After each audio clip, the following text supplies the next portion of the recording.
continue with our discussion on the design of digital to analog converter. In the last lecture, if you recall, we talked about the basic characteristic of a DA converter and the different kind of errors that may happen in such a converter. Today in this lecture, we shall be talking about some of the typical designs of a DA converter, how we can build a DA converter. Okay? This is the second part of our lecture. So, here we shall be talking about two different types of DA converter. As you can see, the first one is called weighted register type, second one is called resistive ladder type. Now, it will be clear when we discuss the details of this design. The first one is simpler to understand, it is easier to analyze that how it works, but the second one it may be a little more difficult to analyze, but it is more practical because it is easier to implement. Why? The reason will become clear as we move on to the design details. Let us see how we can implement a digital to analog converter. The first kind of a digital to analog converter that we talk about is called weighted register type DA converter. Let us talk in general about an n bit digital to analog converter, where we use n different resistance values, and the resistance values are of magnitude R, 2 R, 4 R up to 2 to the power n minus 1 R. Let us say if n equal to 4, there will be n different resistance values, and the resistance values will be R, 2 R, 4 R and 8 R. Similarly, if n equal to 5, then we will be having R up to 16 R. If n equal to 6, we will have up to 32 R. So, the idea is that you see we require so many different values of resistances. Let us say we design a 16 bit DA converter. See, for a 4 bit DA converter, 8 is how much? 2 to the power 4 minus 1, that is 8. So, for a 16 bit DA converter, we need 2 to the power 16 minus 1 or 2 to the power 15. Okay? 2 to the power 15 is 32768, 32,000 approximately. Now, the trouble is that when you require so many different values of resistances, it becomes difficult to manufacture. If you say I require only one value or two values or three values of resistances, it is much easier to manufacture them accurately. But if you say I require 10 different values, it becomes difficult. So, this is one of the major drawback of this weighted register type digital to analog converter, right. Let us see how this kind of a DA converter looks like. This main drawback, as I said, different value resistances are required.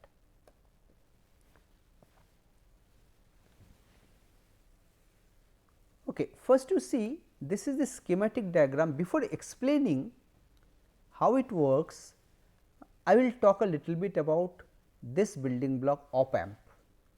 Okay, let me talk about this, then I will again come back to this diagram and explain. Now, op amp is the short form of operational amplifier. Symbolically, we write it like this. There are two input terminals, there is one output terminal. Now, op amp is supposed to be an ideal amplifier. When ideal amplifier means its gain should be infinity, gain is ideally infinity, but in practice it is not infinity, very large, and input impedance. This is another characteristic of an amplifier, good amplifier. Input impedance should be as low as possible. Now, for an operation amplifier we assume that the input impedance is 0. Okay. Let us look at a typical diagram.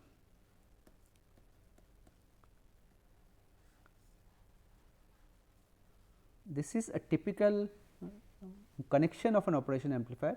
Suppose I apply a voltage V here and this is my V output, let us say V O. These two resistance values are R 1 and R 2.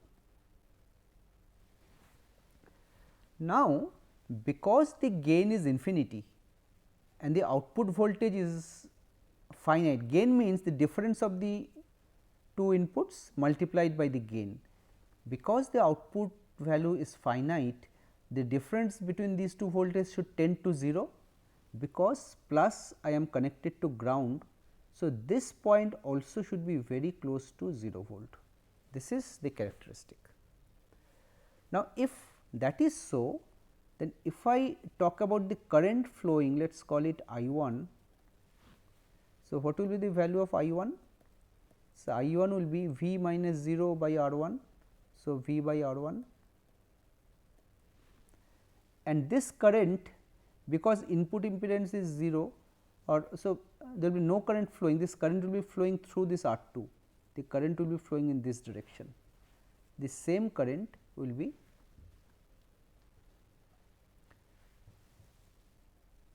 sorry, I am a little bit, this input impedance is not 0, it is infinite, this is also very high, sorry, this input impedance should be very high, not very low, output impedance should be low, all right.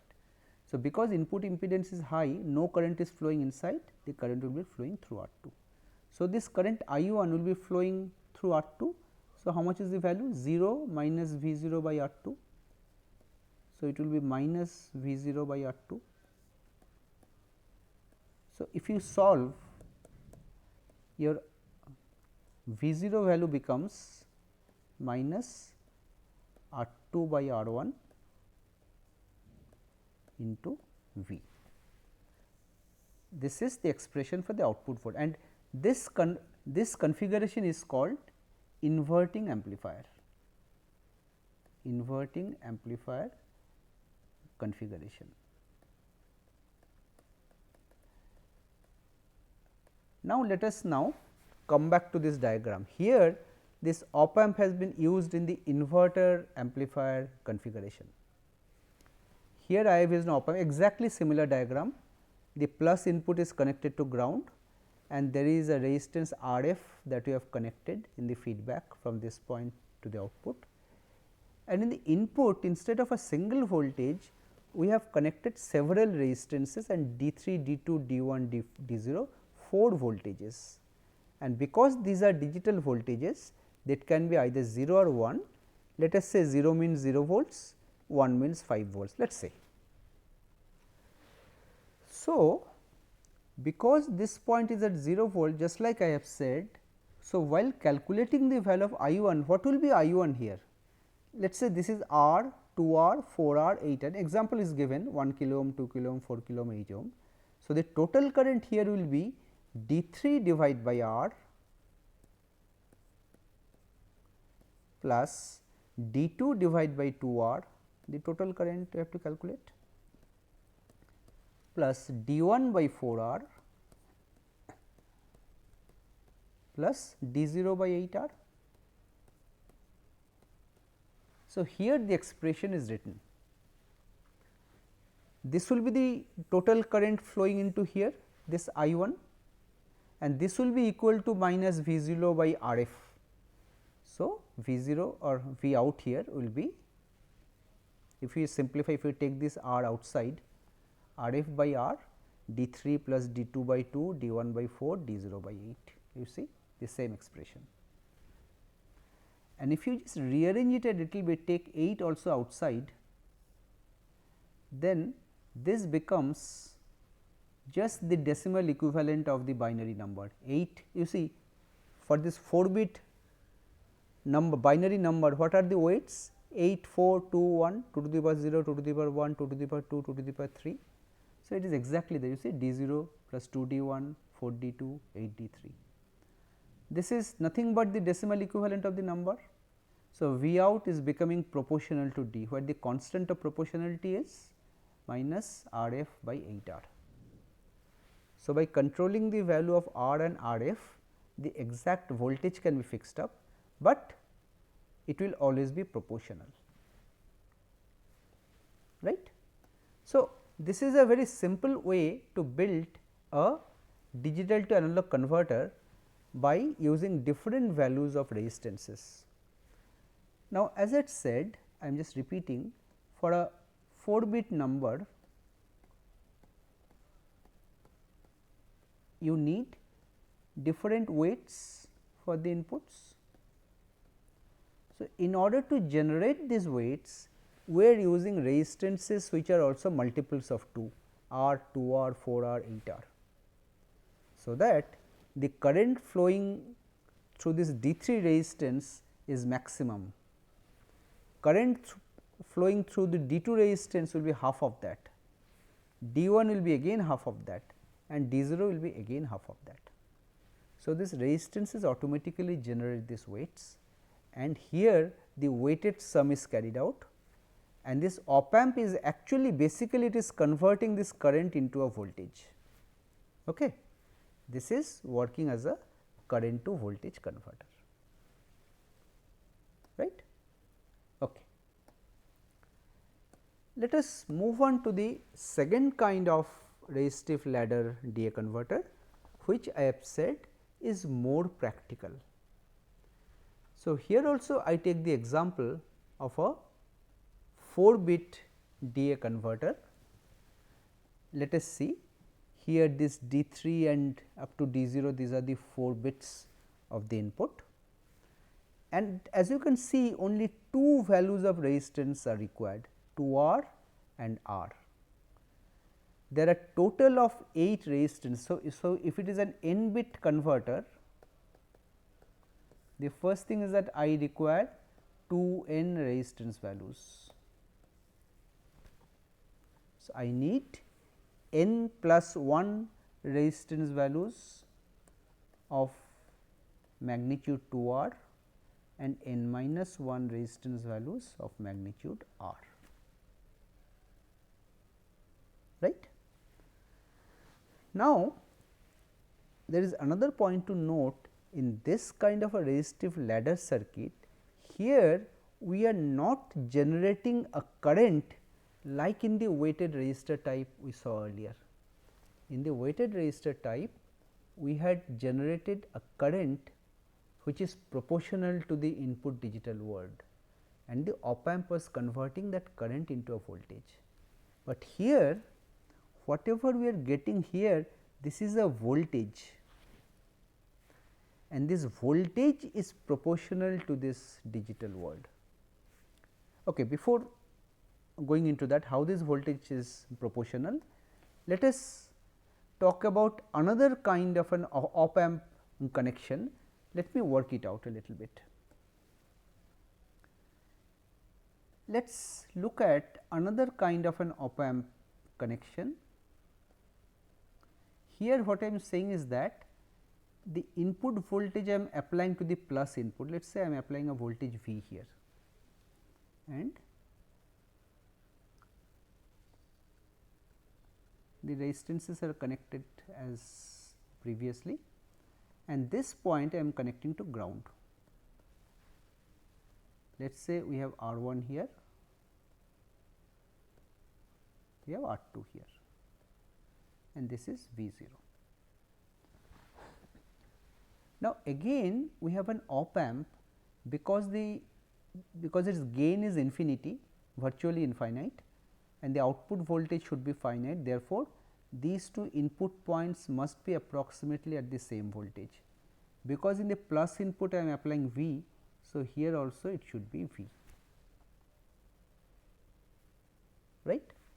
Now, if I again try to compute the current flowing here in this direction, it is ground minus V by R1. So, it will be minus V by R1. This current should be the same as the current flowing through R2, V minus V0 by R2.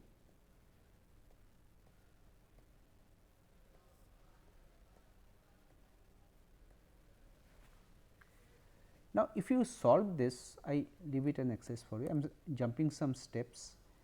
V 0 will be given by 1 plus R 2 by R 1 into V, and there is no minus sign here.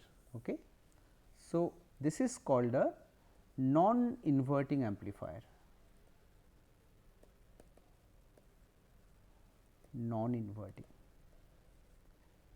And another property you see in this expression, if I set R 2 equal to 0, then what will happen? If R 2 equal to 0, then V 0 becomes equal to V, V 0 becomes equal to V. You see, in this configuration we have done exactly that. In the feedback path there is no resistance, that means R is 0, and this kind of a configuration where the output voltage is same as the input voltage, this is called a voltage follower. So, in this circuit we have used a voltage follower using op amp, as you can see, voltage follower. Fine. Now, let us see how the voltage that is being generated in this plus input becomes proportional to the input digital word. Step by step, let us see. Now, as I had said earlier that for this case it is a little more difficult to analyze. So, what we do? We start by assuming that exactly one of the inputs are at 1 and the remaining inputs are at 0.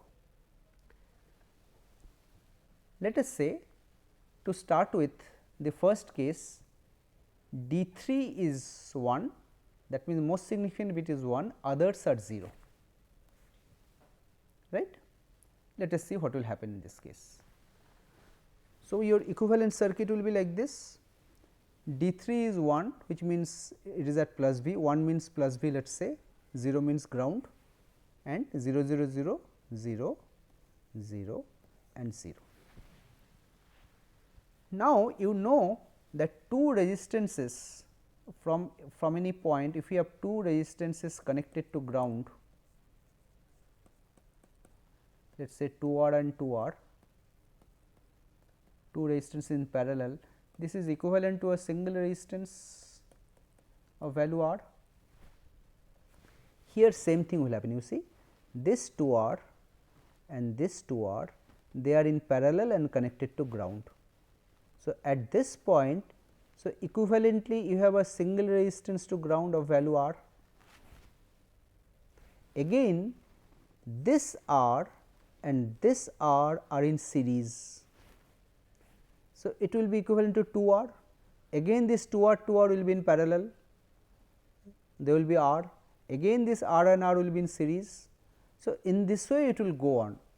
I urge you to work this out and it will go on, and finally what you will get? You will get an equivalent circuit like this.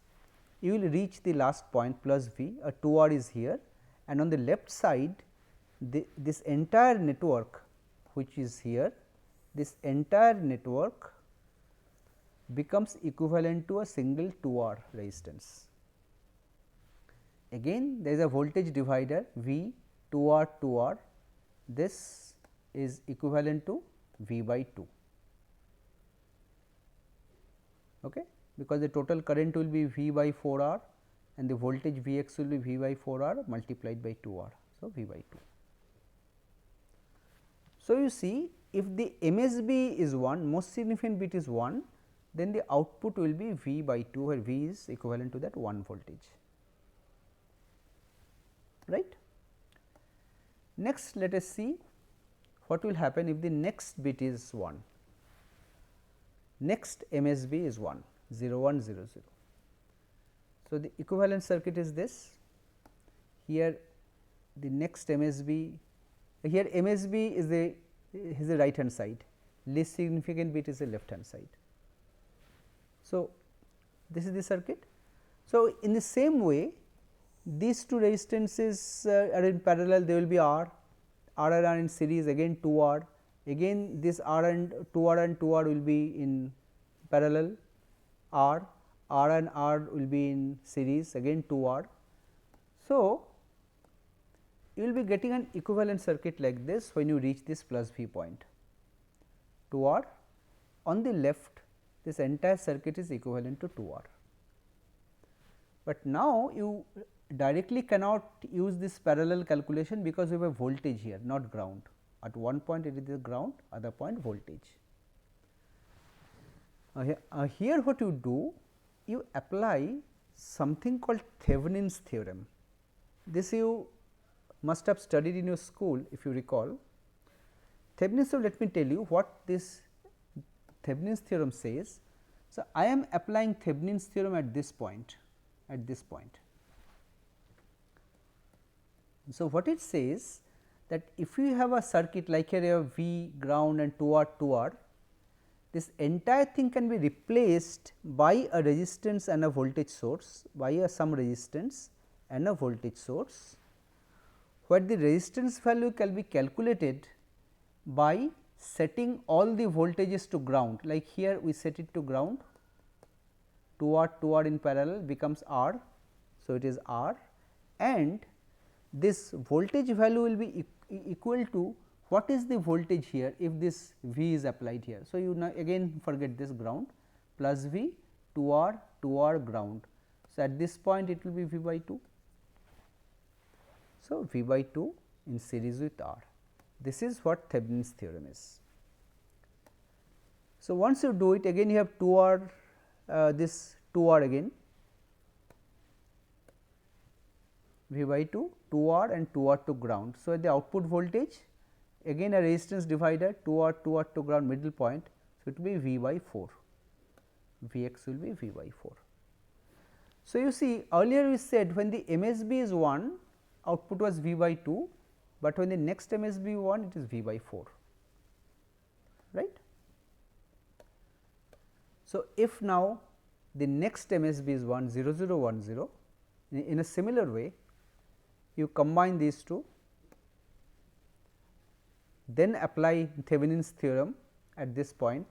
So, it will become like this, then again apply Thevenin's theorem at this point, it will become like this. You have V by 4, 2 R, it becomes V by 8. You see it was V by 2, V by 4, V by 8. Okay. Lastly, when the least significant bit is 1, circuit will be like this. Again similarly, you start by applying Thevenin's theorem from the beginning like this, and continue apply Thevenin's theorem once here, again once here. First time here V by 4, next time here V by 8. Now, V by 8, 2 R to ground. So, here it will be half of V by 8, V by 16. So, what we have seen is that for a 4-bit DA converter, for the 4-bit positions, if individually one of the bit is 1, the output voltage is coming as V by 2, V by 4, V by 8 and V by 16. Okay. Now, when all the 4 inputs are applied simultaneously, then we can apply another theorem or principle, is this called principle of superposition.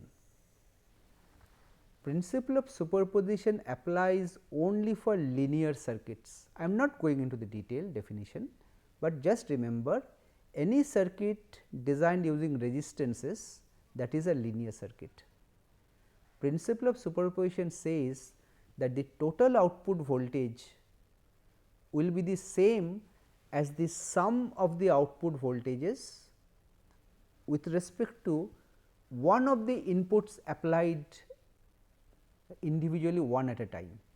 Like what I am saying is that when all 4 inputs are applied, you calculate it separately. First D3 is applied, all others are grounded. So, what is the voltage? Then D2 is applied, all are grounded, then what is the voltage? Then D1 is applied, then D0 is applied. You add all of them up, that will be the net VA, right. And so, this already you have seen VA is what? D3 by 2, because V we assumed, D2 we said it becomes by 4, D1 by 8, D0 by 16. So, if you take 1 by 16 common, it becomes the decimal equivalent of the number. So, V A is proportional to D, and because this is a voltage follower, V out will also be proportional to D, right. This is how this works. This is the calculation as I said. So, this becomes finally V by 16. Therefore, V A is proportional to D, and just one thing to note, for an n bit DA converter. Now, in general, if you look at the kth input D k, the corresponding contribution will be V divided by 2 to the power n minus k, because for a 4 bit converter it was V by 2, V by 4, V by 8, it comes just like this. So, with this we come to the end of this lecture. Now, in this lecture we talked about two different designs of a DA converter, digital to analog converter. First one, in the weighted resistor type, we had so many different values of resistances, because of which with respect to implementation and accuracy it becomes a problem. But for resistive ladder type DA converter, although the number of resistances required are larger, but only two different values of resistances are required, which can be fabricated very accurately. So, from the implementation point of view, this weighted resistor type DA converter is most commonly used. So, in the next lecture we shall be starting our discussion on the reverse kind of conversion, namely analog to digital converter. Thank you.